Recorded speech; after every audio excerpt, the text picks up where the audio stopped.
What's up, everybody? Jason Moss here, coming at you live again, answering real estate investor SEO questions. Today is October the 28th, 2025, and we have 7 questions here today that I want to go through that we've collected over the week. If you guys have questions, you can drop them in the chat or in the comments. I'm always happy to answer these for you guys, but I don't have a whole lot of time today, but I did want to hop on here and shoot this for you guys because I know a lot of you tune in every week and watch it later on during the week and see all these questions that you might have and you can relate to. So let's hop to it. All right, first question is from Emma S. How can I optimize my meta titles and descriptions for better click-through rates on Google? Okay, so it's a good question, Emma. There's a lot of different ways that you can do that. There's a lot of different tools that are out there right now. One of the better tools right now is just using AI. So something like ChatGPT or Grok, whatever your tool of choice might be, you can basically give it your website so they can crawl it and say, hey, create me these different titles and descriptions for these URLs. And you can do that really, really good. Tell it to be SEO optimized and geared towards that page. More specific, the better with your prompt. But yeah, use AI for something easy like that. Especially like the descriptions. You don't want to be writing like a long description for each and every single one of those. The meta titles, I like to always have my whatever page that is, like whatever the main keyword is, I want that keyword in the title. The meta title is super important, okay, as far as your SEO structure is concerned. So I like to have that keyword that I'm trying to rank that page for in the beginning of the title, not the end, in the beginning. So in the beginning of the title, and then, you can have maybe like a variation of that keyword later on. So for like my real estate investors out there, it would be like sell my house fast St. Louis, and then maybe the pipe or a dash, and then we buy houses St. Louis. So I want my keywords in that meta title. They help out a lot. And if you want to see what Google likes, just go to Google, type in the keyword that you're trying to rank for, and look at everybody else's meta titles. Okay, because obviously Google likes that. All right, and that's one of the reverse engineering methods that I teach a lot, is just go to Google and search and see what shows up. What is Google preferring? Okay, because yeah, those sites can be ranking for a lot of different factors, but Google likes those meta titles. People are clicking on them. Just kind of copy those and see what's already ranking. Okay, but that's a good question, Emma. Next question from Liam is, what's the best free tool to check my site's loading speed, and does it really affect SEO that much? Yeah, so loading speed does affect your SEO. I think it has a drop off at a certain period, but like if your site doesn't load in a couple seconds, yeah, it's definitely affecting you. Okay, I mean, think about it. If your website is identical to another website, like you have all the same backlinks, you have all the same copy on the website. I'm talking 2 cloned copies, right? But one of those loads in 5 seconds and one of them loads in a second. Which one is Google going to pick? The one that loads in a second, right? It's just how it works. So definitely speed helps out. The tool that I would use is just Google's speed insights tool, the page speed insights tool, which is just go to Google page speed insights, and just use their tool here. All right, drop your URL in there. Very simple. And see what your speed is. They'll give you a mobile speed and a desktop speed. You can also use like GT Metrics, but I believe GT Metrics is now a paid tool, which is kind of annoying. Maybe they still have a free version. I'm not exactly sure. I haven't used it in a while, but this is Google's tool. So Google kind of goes off of this. But you can kind of get a speed, an idea on your speed, and then you can use some other tools as well, like GT Metrics, to really dial in. yeah, so and there's always new tools coming out. So if you have any, you can leave them in the comments and let me know. All right, but that's a good question. But yeah, speed definitely does affect things. Okay. Next question from Olivia.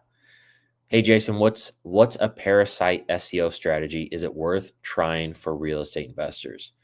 All right. So, yeah, for those that don't know, parasite SEO is essentially where instead of trying to rank your website, you're trying to rank subdomains of other websites, essentially like a Google Sites, a Blogger, a standard WordPress site. Okay, not like your site is built on WordPress, but like the subdomain .wordpress.com, right? You know, there's a bunch of those out there where you're building on the subdomain of these huge domain authority, high DA, high DR sites.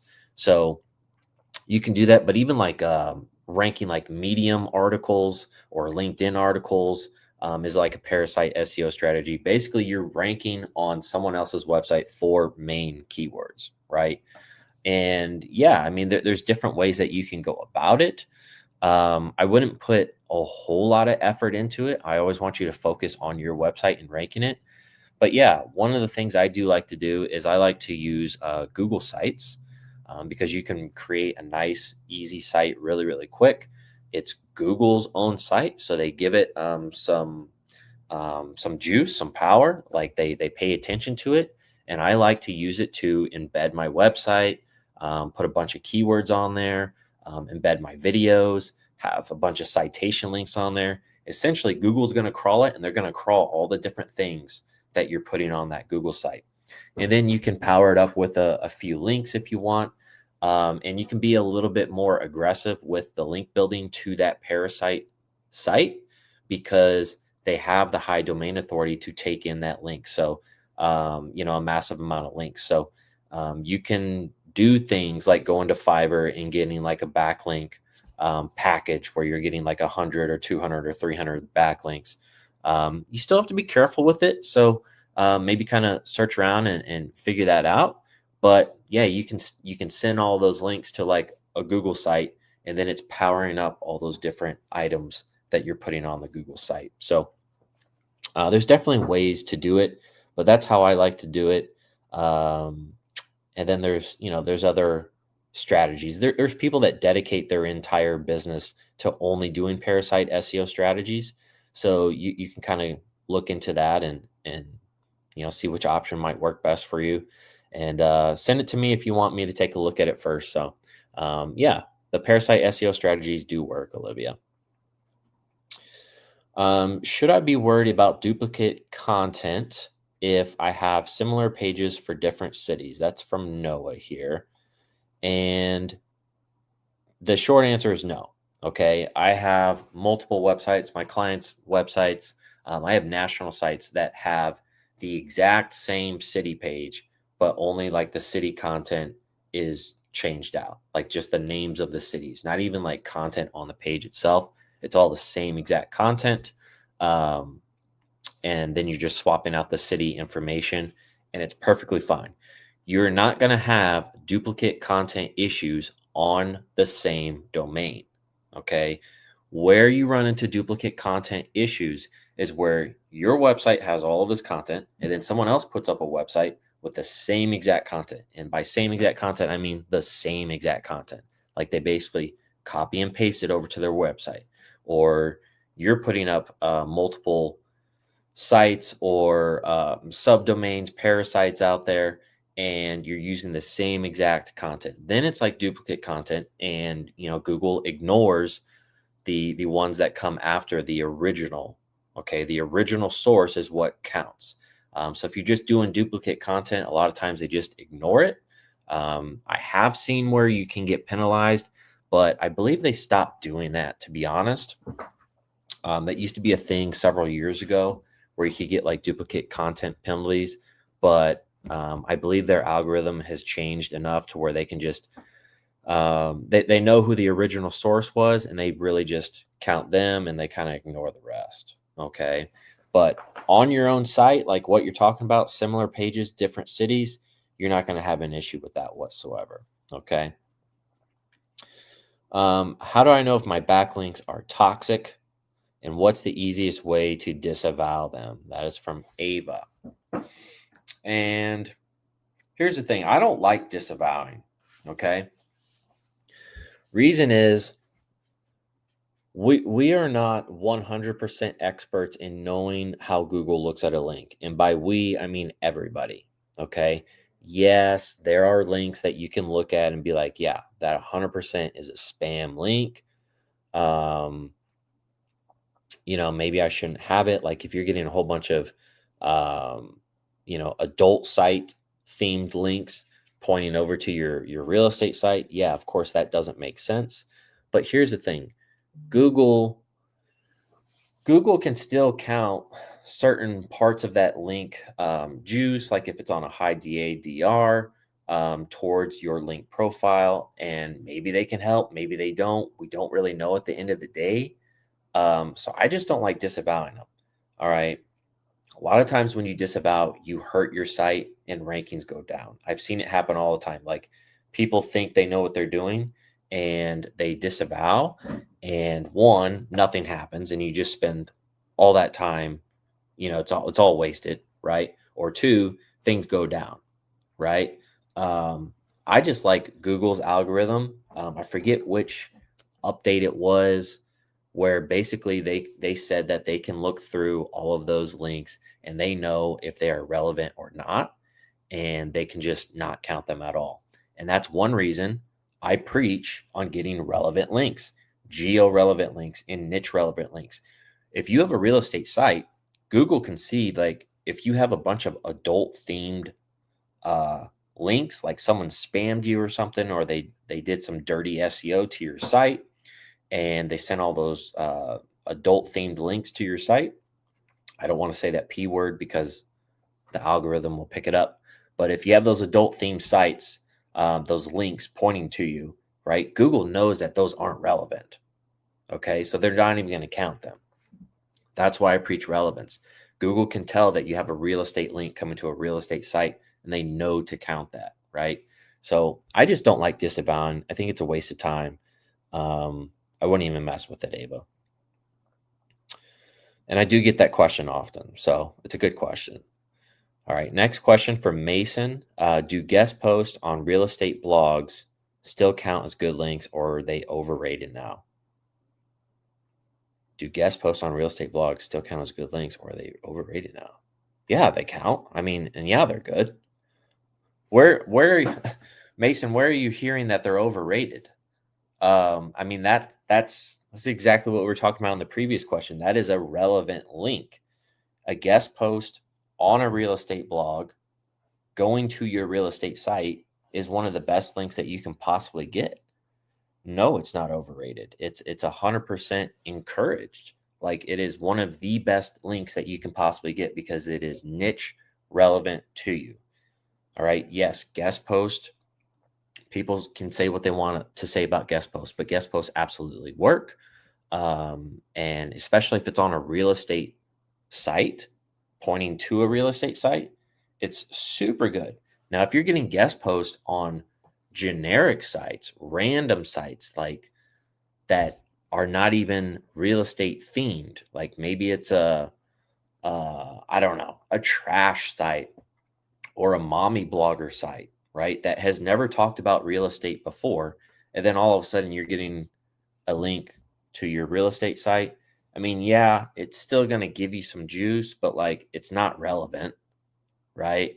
And so you're not going to get as much power from it if you were getting a link from a real estate site to a real estate site. So yes, they are, or no, I should say, they're not overrated. 100% try to get guest posts on real estate blogs pointing to your real estate site. Absolutely. All right. And next question and last question, I told you I'd go through these quick today, is from Sophia. I'm confused about schema markup. Does adding it to my site help local SEO for sell house fast keywords? Sure, absolutely. I don't think schema really has all the weight that it used to, because we used to use schema to help out Google figure things out quicker. Okay. Google is getting smarter every single day, right? Their algorithm is getting super good. And like, they don't even need us to do schema for them to figure things out. Now, I still like to use a little bit of schema here and there, but I don't go super crazy with it. But I do like to use some schema here and there to just hand it to Google, just so it makes it a little bit easier for them, especially like on a news site that doesn't have a lot of um, wings out there on the internet. They don't have a lot of sources out there on the internet to really cite and talk about who they are. So I like to like instantly just give it to Google, be like, here's all my social properties. Here's, some of my citations. Like, this is me, this is me, this is me. Start doing your thing and figuring it out faster, right? So I do like to do it on a new site, but like an old age site that has a lot of different things out there on the web about them, you're probably not going to see a big effect with schema unless you're doing certain different things with schema. Like if it's just talking about local business schema, you're not going to see a big effect. Now you can use schema for a lot of different things, like even like the aggregate rating stars and things like that. That still works. If you are looking for a site to do it on, I use this one. Now there's a lot of tools out there. This is just the one that I've always used. It's free. It's technicalseo.com /tools. And then they have the schema generator. But essentially you can go and you can create like your local business schema and just start filling it out. It pops over all the schema over here for you. Jason's business. So it just does it for you, right? And then type in the URL, right? Fills it all out. And then you just copy that, put it in the header of your website. You can add hours. You can add even like social profiles. So it does all the same as schema for you. Makes it super easy, right? And then just copy that. You can even test it. They have the Google test tool there.